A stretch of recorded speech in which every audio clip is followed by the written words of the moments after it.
Hi guys, welcome to the channel Files. It's PR. இந்த வீடியோவில் நம்ம பார்க்க போகிறது 26 சாத்வீக குணங்கள் தான் நம்ம பார்க்க போகிறோம். பகவத்கீதையில் சொல்லப்பட்ட அந்த 26 தெய்வீக குணங்கள் என்னென்னு பார்க்கலாம். இந்த குணங்கள் நம்மளோட அறியாமையை போக்குவதற்கும் நம்ம வாழ்க்கையில் உள்ள கடமைகளை நல்லபடியாக நிறைவேற்றவும் நம்ம வாழ்க்கை வளமாக இருக்கவும் இந்த குணங்கள் பயன்படுதுன்னு சொல்கிறாங்க. ஃபர்ஸ்ட் நம்ம பார்க்க போகிறது அபயம். அபயம்னா பயப்படாமல் இருக்கிறது. எந்த ஒரு விஷயம் செஞ்சாலும் நம்ம பயப்படக்கூடாது. பயம் இல்லாமல் இருக்கிறதுக்கு நம்ம மனசு தெளிவாக இருக்கணும். நம்ம மனசு தெளிவாக இருந்தால் தான் பயம் இருக்காது. பயம் இல்லைன்னா நமக்கு கடவுள் மேலே ஒரு நம்பிக்கை உருவாகும். பயம்ன்றது இது மட்டும் குறிக்காது. இப்போ நமக்கு ரொம்ப பிடிச்ச விஷயமோ அது திடீர்னு நம்மளை விட்டு போயிருமோ அந்த மாதிரி ஓவர் திங்கிங்னாலையும் பயம் வரும். அந்த மாதிரி பயமும் இருக்கக்கூடாது. ஸோ இதுதான் அபயம். Second one அகபலம். அகபலன்றது தேவையில்லாத விஷயத்துல நம்ம ஈடுபடக்கூடாது. நம்ம டைமை வேஸ்ட் பண்ணக்கூடாது. இப்போ ஒரு விஷயம் நம்ம பண்ணிட்டு இருக்கோம்னா அது நமக்கு யூஸ்ஃபுல்லா இல்லையா நம்ம யோசிக்கணும். இப்போ அதை விட்டுட்டு அதை நம்ம செய்யும் போது நம்மளோட டைம் தான் வேஸ்ட் ஆகும். நமக்கு எந்த ஒரு முன்னேற்றமும் கிடைக்காது. Third one அத்ரோஹா. அத்ரோஹான்றது நம்ம ஏதாவது ஒரு வெப்பன் நல்லதுக்கு யூஸ் பண்ணணும். ஒருத்தவங்களை துன்புறுத்துறதுக்கோ இல்லை கொல்றதுக்கோ அந்த மாதிரி நம்ம யூஸ் பண்ணக்கூடாது. ஃபோர்த் ஒன் அஹிம்சா. அஹிம்சான்றது நம்ம பயன்படுத்துகிற வார்த்தைகளோ இல்லை நம்ம செய்கிற செயலோ மற்றவங்களை மனசாலையும் சரி உடம்பாலையும் சரி துன்புறுத்தக்கூடாது. அதுதான் அஹிம்சா. Fifth one Agrotha. அக்ரோதான்றது நமக்கு திடீர்னு கோபம் வரும். அதனால நம்ம பெரிய விஷயங்கள் ஏதாவது நம்ம தவறாக செஞ்சுருவோம், மற்றவங்கள வார்த்தையால் துன்புறுத்திடுவோம், இல்லை ஏதாவது கோபத்தில் நம்ம ஏதாவது தவறாக செஞ்சுருவோம். ஸோ அந்த மாதிரி நமக்கு திடீர்னு கோபம் வரும்போது அதை கண்ட்ரோல் பண்ண தெரியணும். அப்போ தான் அது நமக்கு எந்த ஒரு துன்பத்தையும் தராது. Sixth one அலோலத்துவம். அலோலத்துவன்றது நம்மளோட சென்ஸ் ஆர்கன்ஸை கண்ட்ரோலாக வச்சுக்கணும். அதாவது நம்ம பார்க்குறது, தொடுறது, ஸ்மெல் பண்ணுறது, பேசுறது, இந்த மாதிரி நம்மளோட சென்ஸ் ஆர்கன்ஸை நம்ம கண்ட்ரோலாக வச்சுக்கணும். சென்ஸ் ஆர்கன்ஸை தூண்டக்கூடிய செயல்கள் நம்ம முன்னாடி இருந்தாலுமே அப்பையும் நம்ம கண்ட்ரோலாக இருக்கணும். அதுதான் அலோலத்துவம். Seventh one அபைசுனம். அபைசுனம் அப்படின்றது ஒருத்தவங்களை பற்றி தப்பாக பேசக்கூடாது, ஒருத்தவங்களோட தவறுகளை விமர்சிக்கக்கூடாது. அதுதான் அபைசுனம். எட்டாவது அர்ஜவம். அர்ஜவம்ன்றது நம்ம நினைக்கிற எண்ணங்கள், நம்ம பேசுகிற பேச்சு, செயல் எல்லாமே அடையாளம் காண்றது. அதாவது இது நல்லதா இல்லை நல்லதுக்கு மாற நம்ம ஏதாவது பண்ணிகிட்ருக்கோமா அப்படின்னு சொல்லி அடையாளம் காணுவது தான் அர்ஜவம். ஒன்பதாவது அஸ்டேயம். அஸ்டேயம் அப்படின்றது ஒருத்தவங்கிட்ட இருக்க செல்ஃபை நம்ம அவங்கக்கிட்ட எடுக்கக்கூடாது. அதாவது ஒருத்தவங்களோட பொருளை அவங்கக்கிட்ட இருந்து திருடவோ ஏமாற்றவோ அபகரிக்கவோ கூடாது. பத்தாவது பக்தி.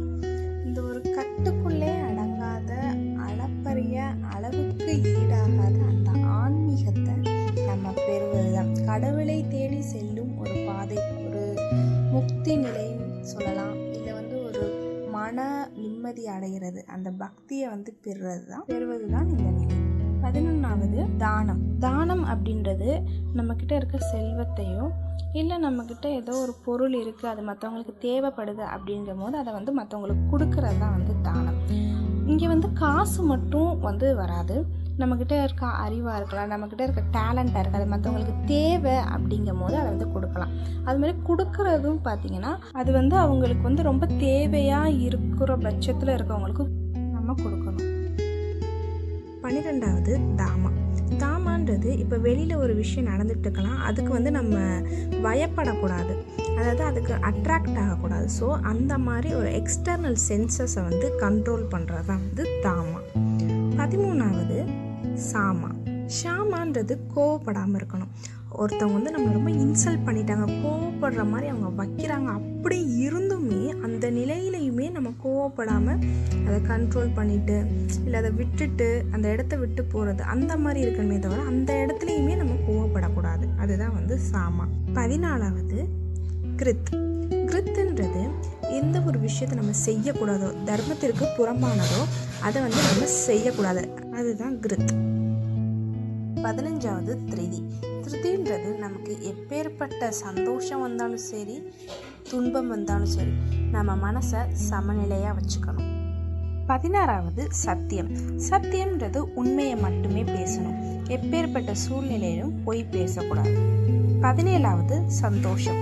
ஒரு சின்ன சின்ன விஷயத்தை கூட நமக்கு சந்தோஷப்பட தெரியும். 18வது சாந்தி. சாந்தின்றது நம்மளோட மன நிம்மதியை பெறுறது. ஒரு விஷயம் நம்ம நல்லா பண்ணோம்னா நமக்கு மனநிறைவு கிடைக்கும். மனநிறைவு கிடைச்சா ஒரு மன நிம்மதி கிடைக்கும்.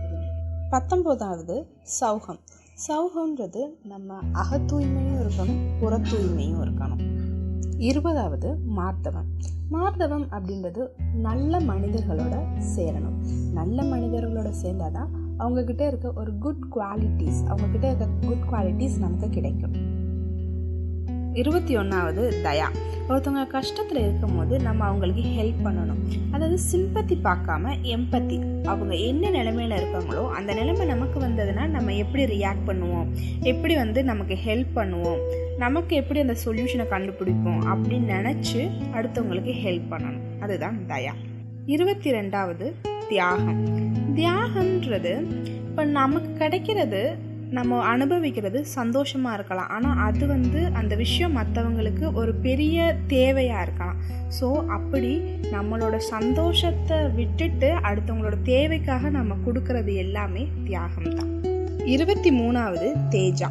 தேஜா அப்படின்றது நல்ல பழக்க வழக்கங்களை கற்றுக்கணும். டிவைன் பிரின்சிபல்ஸ், அதாவது தெய்வீக கொள்கைகள், உயர்ந்த எண்ணங்கள், இதெல்லாம் கற்றுக்கிறது தான் தேஜா. 24வது ஆதி மனிதன். ஆதி மனிதா அப்படின்றது நமக்கு ஈகோ இருக்கக்கூடாது, அந்த சுப்பீரியாரிட்டி அப்படின்ற காம்ப்ளெக்ஸும் இருக்கக்கூடாது, இன்ஃபீரியாரிட்டி அப்படின்ற காம்ப்ளெக்ஸும் இருக்கக்கூடாது. நம்ம ஈகோவை விட்டுட்டு ஒரு நல்ல எண்ணங்களோட வாழ்றது தான் ஆதி மனிதா. 25வது ஞானம். ஞானம் அப்படின்றது நம்ம ஒரு விஷயத்தை கற்றுக்கணும், விடாமுயற்சியோட கற்றுக்கணும். இப்போ நம்ம ஒரு விஷயத்த பண்ணிட்டு இருக்கும் போது நமக்கு இடையில சோம்பேறித்தனமாக இருக்கலாம், இல்லை இது வேண்டாம்னு தோணலாம். அப்படி இல்லாமல் விடாமுயற்சியோட ஒரு விஷயத்தை கற்றுக்கிறது தான் ஞானம். 26வது யஜ்னா. யஜ்னா அப்படின்றது ஒரு தெய்வீக செயல்களை ஈடுபடுறது, அதை கற்றுக்கிறது. இந்த மாதிரி நவராத்திரி, இந்த மாதிரி ஒரு தெய்வீக விசேஷங்கள், பூஜைகள், அதுல எல்லாம் கலந்துக்கிறது தான் யஜ்னா. ஸோ இந்த 26 தெய்வீக குணங்கள் அப்படின்றத விட நற்குணங்கள், நம்ம வாழ்க்கைக்கு தேவையான குணங்கள், இதை நம்ம வாழ்க்கையில கொண்டு வர மூலியமா நம்ம வாழ்க்கை ரொம்ப ஒரு நல்ல ஒரு நெறிமுறையோட வரும் அப்படின்னு சொல்லலாம். இந்த ஒவ்வொரு பழக்கத்தையும் ஒரு மாதம் ஒன்று கடைபிடிக்கிற மாதிரி கொண்டு வந்தாலே இந்த 26 பழக்கங்களையும் நம்ம 2 வருஷத்துல நம்ம வாழ்க்கையில கொண்டு வந்துடலாம். இந்த பழக்கத்தை கொண்டு வரது மூலியமா நம்ம வாழ்க்கையில நடக்கிற பெரும்பாலான பிரச்சனைகள், துன்பங்களை ஈஸியா நம்ம சரி பண்ணிடலாம். இந்த வீடியோ உங்களுக்கு பிடிச்சிருந்தா லைக் பண்ணுங்க, ஷேர் பண்ணுங்க. இந்த மாதிரி நிறைய இன்ஃபர்மேஷனுக்கு சேனலை சப்ஸ்கிரைப் பண்ணுங்க.